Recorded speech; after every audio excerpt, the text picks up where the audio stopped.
One of my anticipated reads of 2025 is out, and that is King of Envy, and we are reading that today, or this weekend should I say. So we have it queued up and ready to go. Hi, my name is Crystal and this is Lee Loves Books. Welcome back to my channel where I primarily talk about indie romance books that I read, specifically usually on Kindle Unlimited, but today's book is not, well technically it is on Kindle Unlimited, but it is a traditionally published and it is King of Envy by Ana Huang. This is book 5 in the Kings of Sin series, all featuring billionaires that fall in love. Now, this one is really highly anticipated because it is Ana Huang going back to her morally gray MC. Alex is nice, fine, and dandy. The singing. And then Christian Harper, he's lovely. This book is 500 pages, about, roughly, ebook. Let me see, hold up. 110 pages. Technically total 512. But 510, that's including the epilogue. It's 54 chapters and an epilogue, so 55 chapters total. And I am at chapter 2. Did start a little bit before I remembered that I wanted to vlog this. So chapter 2 is only 5 pages. Like, I read Ayana's first chapter. Friday, May 2nd, almost 6:30 in the Eastern time. It's the weekend, it's Friday. We don't got nothing else to do. So that's what we're gonna do. The goal is to hopefully get to at least 25% before I go to bed. Then I can finish the rest of it tomorrow.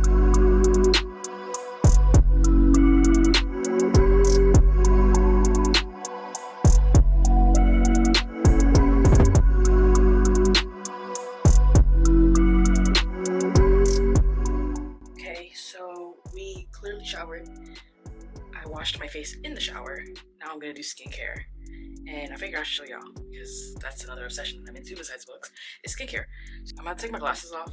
I'm not gonna see y'all. I'm blind. It's bad. Anyways, I use this like topical spray. It is hypochlorous acid, which if you know like Tower 28 and all those $10 bottle from Amazon. Okay, this helps with like antibacterial, like, you know, shake, spray it a little bit, let it dry, and then after that I have 2 toners. I don't do this every day, but it's a Friday, so my Peach and Lily toner is good. It's Korean skincare. It's a gentle exfoliant, and then just, you know,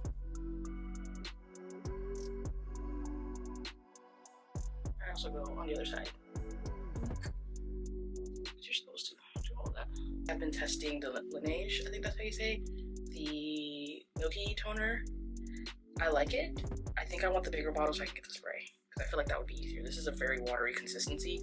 I thought it would be thicker, but yeah, so we're testing that out. I've also been told about the Bioma one, which technically is a nicer price point, but this one I know in the regular size bottle, it comes with you can get a pump so you can spray it instead of like dabbing it.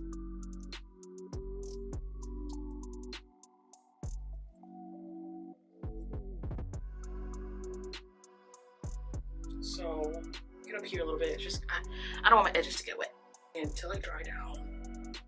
Vitamin C serum.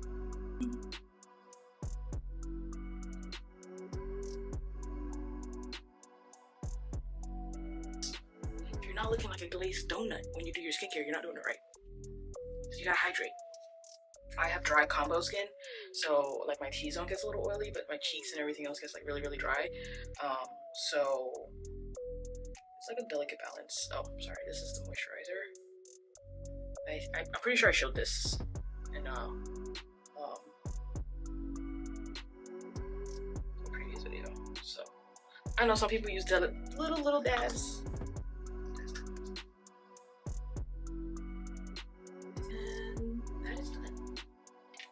Wear glasses back on because again, you can't see. Now I can see you. What up? I take this off and yeah, see. Hair is still okay and dry. Alright, let's get back to reading. I'm at like 20%, so. It is 11:30. I'm sleepy. So I'm about to go to bed. I made it to 41%. That's 204 pages. And I'm enjoying it.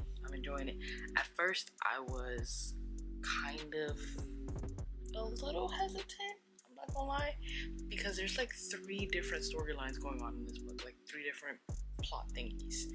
And the last time I remember her doing something like that, well, she kind of does it in all of them, but something like this with a morally gray character was Twisted Lies, like the last one, and I didn't like that. I didn't enjoy it because I felt like it was too many things being juggled, and then they all didn't amount to nothing. Like you were just juggling them and they all fell. So, but this one, I think it's different. I think maybe she listened to some of the people that were probably talking about it, which I hope they weren't like tagging her. But anyways, yeah, I'm sleepy. So yeah, we're gonna go to bed and wake up and hopefully finish this tomorrow. Good morning. It is Saturday morning and I am reading, but I also need to do laundry. So we're taking a quick break to get that situated. Read a little bit more. Last night I made it to, I think it was like 48%. And I read a little bit this morning, but then I was like, let me go ahead and get my laundry done, because if I don't, it's not gonna get done. I'm gonna get sucked in. Alright, I am currently at the wedding part. Let's see what happens.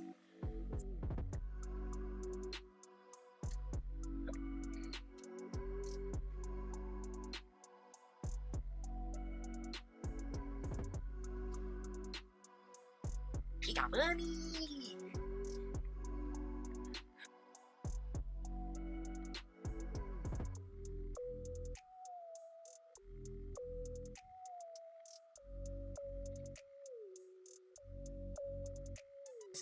I am at 50%, 248 pages. So I think we're gonna finish this today, but I still might break it up because I plan to go to the gym later.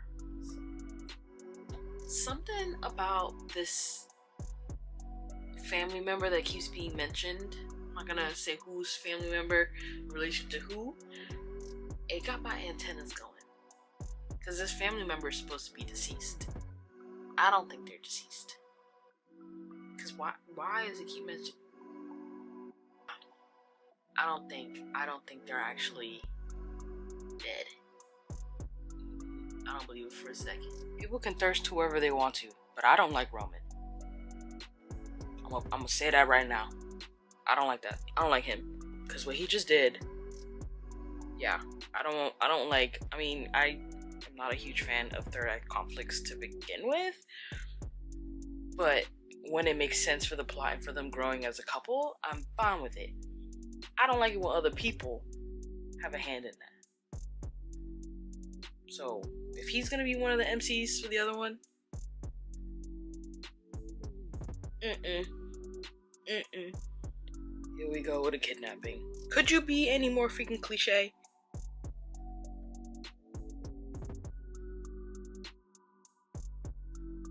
Kidnapping storyline, I'm starting to develop an aversion to it because I think it's so lazy.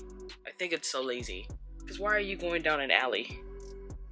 Why are you going down a side street in New York City, not paying attention to your surroundings? I just don't understand it. I think the kidnapping trope is so lazy. I'm still enjoying this book, but I can still be critical.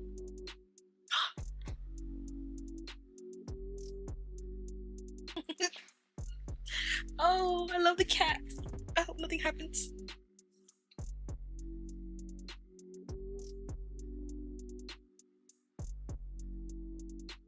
I still don't like Roman.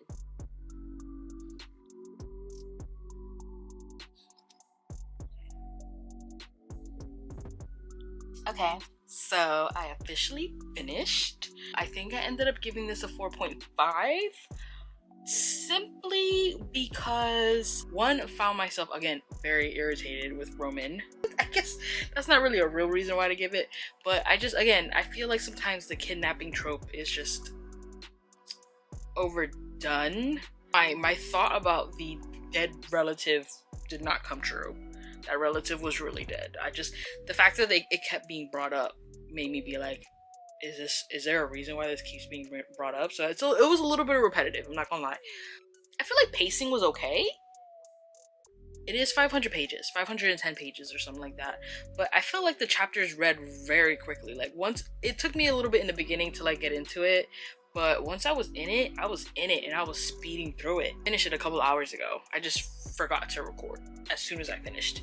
I think overall 4.5. If I had to, I don't know what my ranking would be for the series as a whole. Like, I think King of Wrath is still number 1 for nostalgic reasons, because I really like that one, especially after Twisted Lies. I did not care for Twisted Lies, so I feel like that one had too many plots going on in the same book. King of Sloth and King of Envy are going like toe to toe. King of Sloth, I think, is number 2, and then I'm like staring at it on my shelf, and then King of Envy maybe number 3. King of Greed number 4, and King of Pride unfortunately would be number 5.